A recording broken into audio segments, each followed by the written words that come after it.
Yo, what's up mga katroops? Ngayon, may lakad ako, kaya tara, samahan nyo ako. Let's go!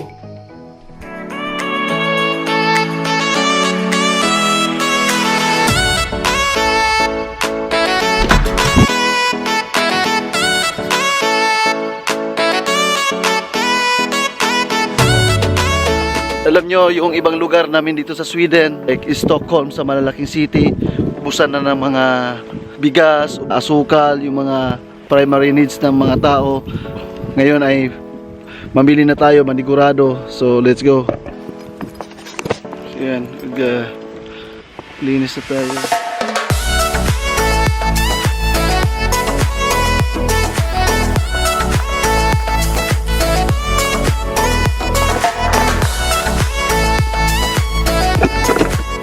So guys, ayan, after 15 minutes na paglilinis ng sasakyan, natapos ko. Mainit na yung sasakyan, ready to go na tayo. So, tara!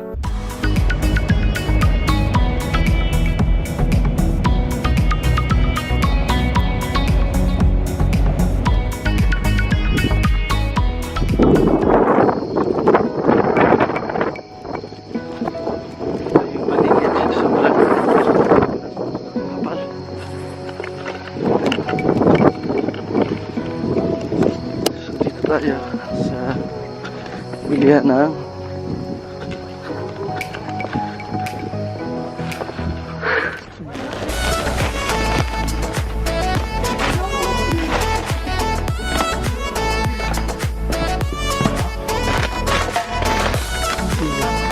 guys, dito tayo sa Asian store at yan, nakabili na ako ng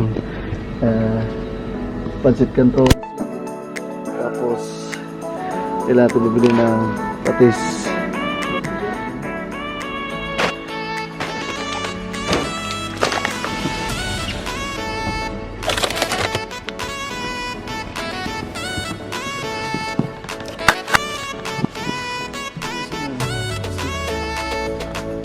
Ito. Ito. Pancit.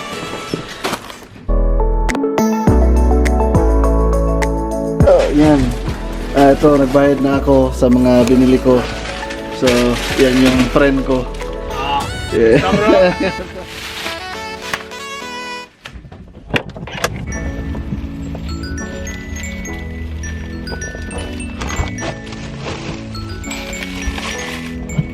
Yo guys, tapos na ako mamili ng mga Asian food. Pero, hindi ko nabili yung bigas dahil naubusan sila ng bigas. Ngayon, ang gagawin ko, pupunta ako doon sa isang Asian store para doon tayo bibili ng bigas. I-check natin doon kung meron pa sila. Ito yung rice nila.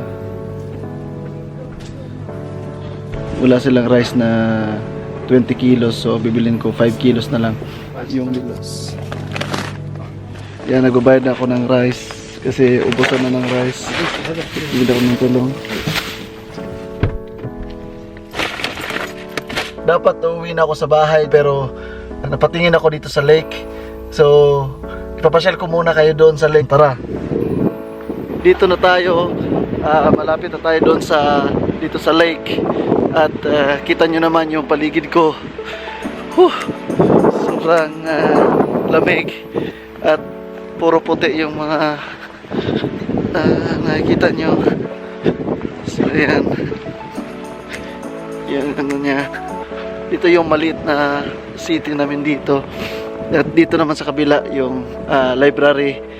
So, pwede ka manghiram ng books dyan, mga babasahin mo magazine. So, yan yung mga pinupuntahan namin pag gusto namin na mag-research.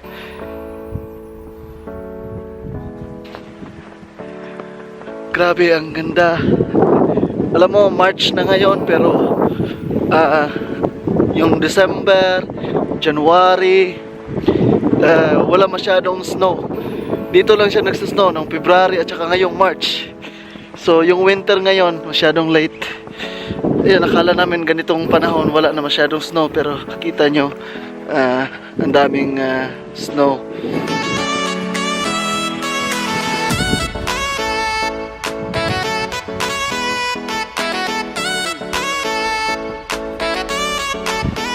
lakad muna tayo dito. Makita niyo yung ano namin dito sa Sweden.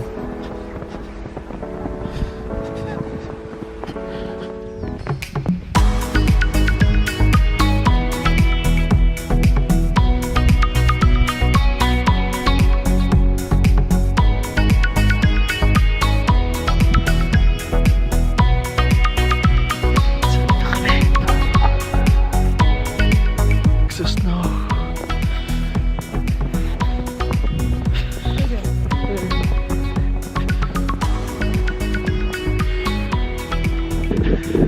And guys, di ko na kaya yung lamig.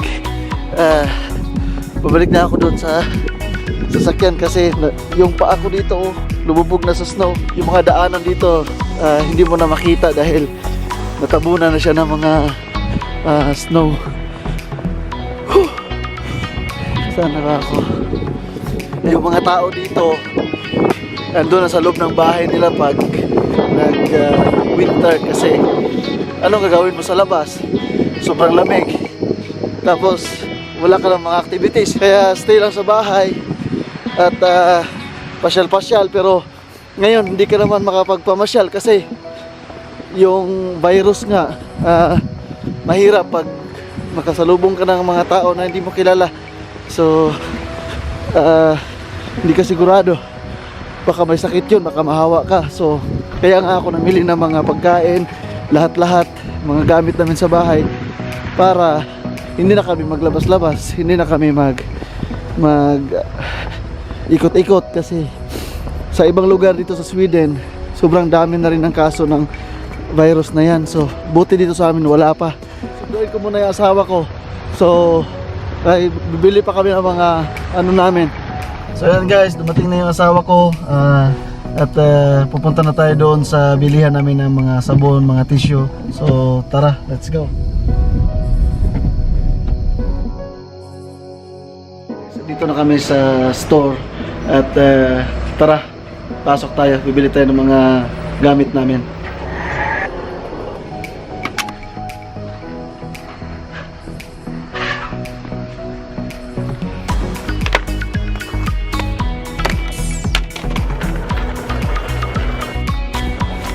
Alam nyo, yung ibang tao dito nagpapanik na rin. Bumibili na rin sila ng mga importanteng mga gamit nila, mga pagkain, lahat-lahat. Dahil alam nila na mabilis mag-spread yung problema natin ngayon.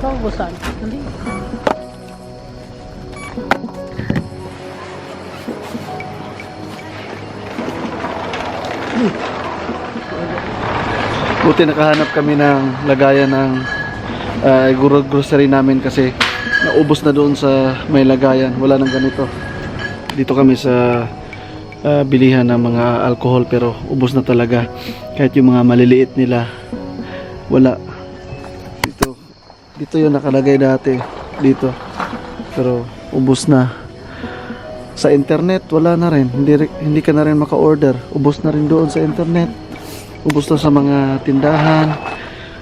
Mga pang-apat na tindahan na to yung pinuntahan namin. At wala, ubos talaga lahat. So wala tayong choice, wala tayong magagawa. Maghugas na lang tayo ng kamay palagi. Pagkain na lang yung aming bibilhin. So tara.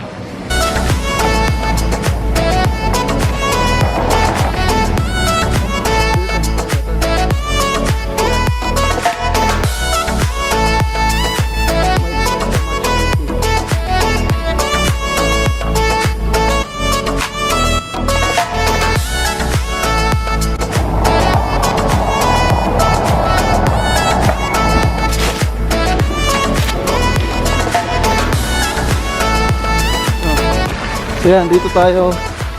Kuha muna tayo ng ito, push cart. Marami siya. Look, grabe snow. Tapos may araw na. Pakita na yung araw.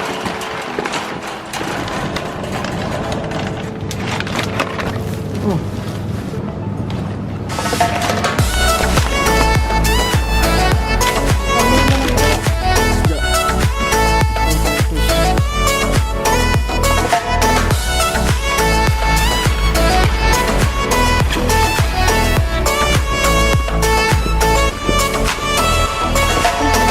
So yo guys, dito na kami sa bahay at dalhin muna namin sa taas tong mga binili namin. So tara.